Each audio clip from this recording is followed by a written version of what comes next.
Good day, Ambassador, and afternoon. welcome to BRICS Africa channel.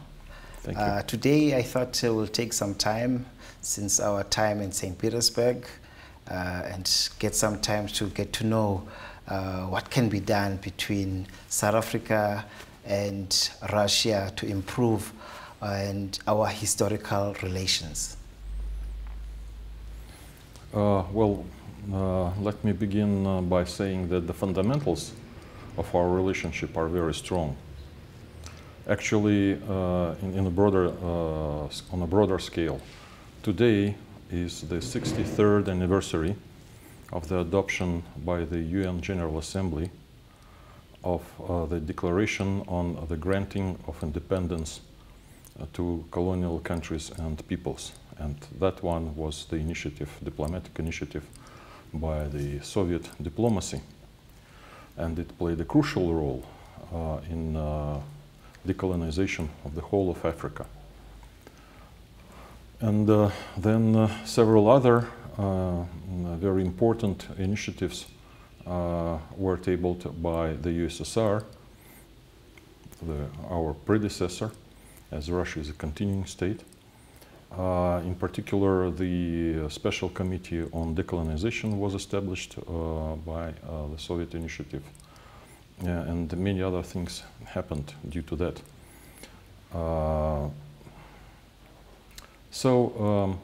This is for the African continent as a whole. But let's narrow the focus to South Africa now. And again, everything that I've said is relevant, of course. But there are some specials. In particular, we can remember, and we should remember, of course, the years of the anti-apartheid struggle in the south of the African continent, and the role that Soviet people, Soviet state played in that. And this is a very good basis for developing our relations, because they are not burdened by some negative events. No colonial elements in our relationship. Russia was one of the nations that did not have colonies on the African continent, and so on. Let's use this positive background and move forward. We need to develop, first of all, I think, our economic ties, because there is a discrepancy between very well developed political relations and economic, in the economic sphere, relationship are not so developed. They are developing, but in a sort of slow motion. We need to fill this gap. The bilateral trade between our countries is insignificant by the Russian scale of overall trade volume with our partners. On the BRICS scale, again, if you measure it against the volume of trade of the Russian Federation with other BRICS partners, it is not so big as well. So this is one obvious, very obvious example of where should our efforts go in the first place. But there are big potential in most of other areas. Humanitarian contacts, people to people, I mean, in sports, in any area of artistic exchanges, we have enormous potential. We just need hands and people to do that, who would assume this task and just start working. And Ambassador, you talk about improving our trade side. Last week, I think we had companies from Russia coming to showcase their expertise around ICT. And the question then comes, since the sanctions, how have the sanctions impacted on growing these trade exchange and trade relations between our countries? Well, I would say that there is a positive side and negative side to this. Now, the negative side, of course, sanctions somewhat slowed down the development of our trade relationship, because some people in South Africa are cautious about being punished with so-called secondary sanctions, especially in the finances. So some people adopt this wait-and-see approach, and it does influence bilateral trade. But overall, I think that we should look at these sanctions as a window of opportunities. A lot of Russian businesses who previously have been dealing mostly with the Western partners and were westwardly oriented in general, because no secret, European Union was our biggest partner, even more important than China in terms of trade volume. So now these businesses have to look elsewhere. They have realized that in democratic states everything can happen to their business partners. They can be prohibited from trading with Russia. They were forced to withdraw from Russia, lose benefits, lose a lot of assets, to sell them for cheap, and so on. So many businesses, Western businesses, were affected by these sanctions. But still, let's leave it. It's their problem. But what I want to say, my point is actually that Russian business people started looking elsewhere. And this is an opportunity that we should use and that we should support and develop perhaps at the state level, at the governmental level, because this is what we can place in a smart way, to use this situation. Yeah, I think you're quite right, because when I was in St. Petersburg, one could see that there was no diversity. If you think about all the businesses that stopped because they were looking into Europe mostly, and possibly it's the best time for South African businesses to start going and looking for opportunities that they can service the Russian market. What kind of bilaterals are in current play to make that happen?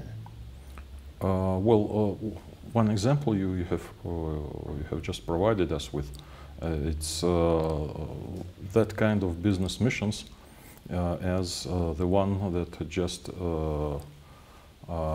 finished its stay in South Africa, in the IT people. Yeah. And this is an important area, as I understand, for South Africans, and we have something to share with South Africans in this regard, because in particular, let's take governance, the area of governance, from municipal to the national level. The digitization in Russia is at a very high level. I think that we're ahead of many developed countries in this, and this is recognized as a successful area, successful example by the Russian society. in particular. So, and I know that South Africans are interested in this, and I think that cooperation here can be very, very fruitful. There are some projects already, actually, in discussion, though it's not on the at the stage of realization, but implementation. But some projects are being discussed already, and we expect a lot in this area, because when the first projects will work, others will see, and I hope follow the good example. So it is not the first one, it is not the last one of such missions, of course. And then there is South Africa-Russia Business Council that is pretty active. And within South Africa, Black Business Council is very positively and actively aspected in this. And we think that, that there is a bright future. We, as embassy, we will do our best to assist in all these attempts. Okay. Talking about missions, the African leaders led by President Ramaphosa had a mission to go to Russia in June to talk about the peace mission, to talk about the conflict between Russia and Ukraine. Any developments from those conversations? Well, first of all, we are very grateful for our partners be so positively aspected and so proactive, because obviously this African peace mission is a manifestation of a very friendly attitude. It is a gesture of goodwill, undoubtedly, and we value that very much. Though not necessarily the countries that have pro-Russia external politics participated in this mission, but overall it is the gesture by friends. But the participants could see for themselves, I think, that it is not an easy task that they have assumed, and Russia, as our president and foreign minister and other leaders repeated and stated on many occasions, is ready to discuss all aspects, and we never refused to participate in any talks about peace in Ukraine. But the problem was on the other side. Do I have to repeat it that in September 2022, President Zelensky issued a decree prohibiting Ukrainian officials to negotiate with the Russian officials. It is a piece of legislation, so we can say that all talks are prohibited by law in Ukraine with Russia. And then there were several attempts, more successful, less successful, that were initiated in good faith or in bad faith. In bad faith, I mean, first of all, this so-called peace plan, infamous peace plan by President Zelensky, which is basically a compilation of ultimatums to Russia, which all of them and every one of them are absolutely unacceptable, without even talking about the extent to which they reflect or based on the situation on the ground, and they are just unacceptable initially. And all talks and negotiations on the basis of this infamous peace plan have no future, because Russia will never accept an outcome of a negotiation process in which it does not participate. So there are, attempts from different sides with pursuing different goals, and lately I am I'm not aware of the latest developments with the African Peace Mission in the last few weeks.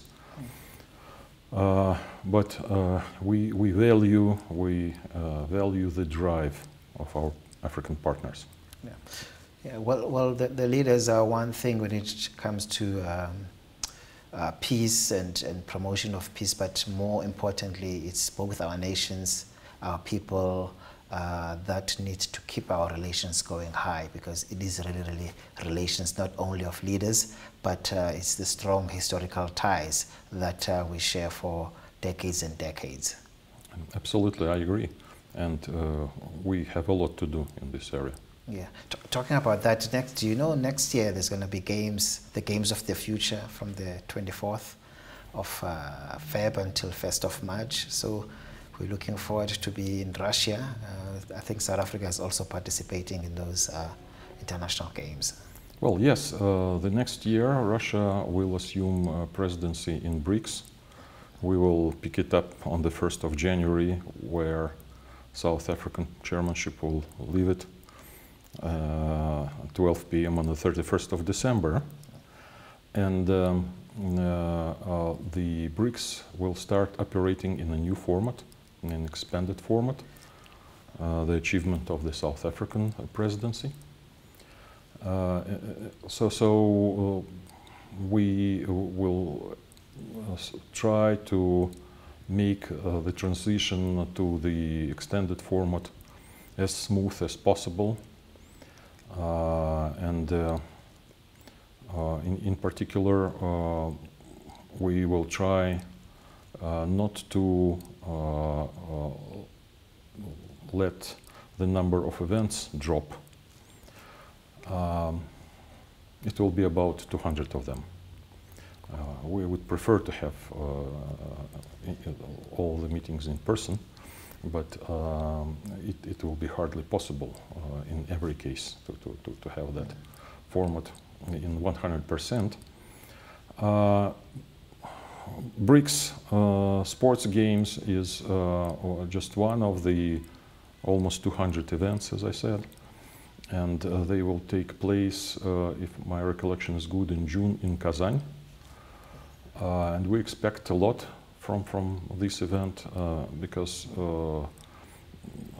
many other sports events unfortunately have become so politicized that not all countries can participate.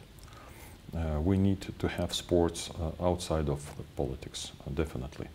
And many international bodies, sports bodies, unfortunately and very sadly, have proved that they are not free of politicizing. I heard, talking about the Olympic sport, one would expect that sports to be beyond politics, because it's really people to people. And President Putin was saying this afternoon that unfortunately people are politicizing sports instead of enjoying sports, to use the vehicle of sports of bringing people together, and not to be filtering people using sports as a tool of dividing politics. Absolutely. Some international sports associations, sports bodies have become started implementing in the direction the opposite to which they were initially created, like the International Olympic Committee. I think that Baron Pierre de Coubertin, who started the Olympic movement, now is turning and tossing in his grave, witnessing what's the decisions that the IOC they're taking right now. Well, thank you, Ambassador. I think we'll have time for that, but we'll definitely come again. There's going to be plenty of these conversations, as you'll be assuming the BRICS chairship next year. No problem. Thank you so much.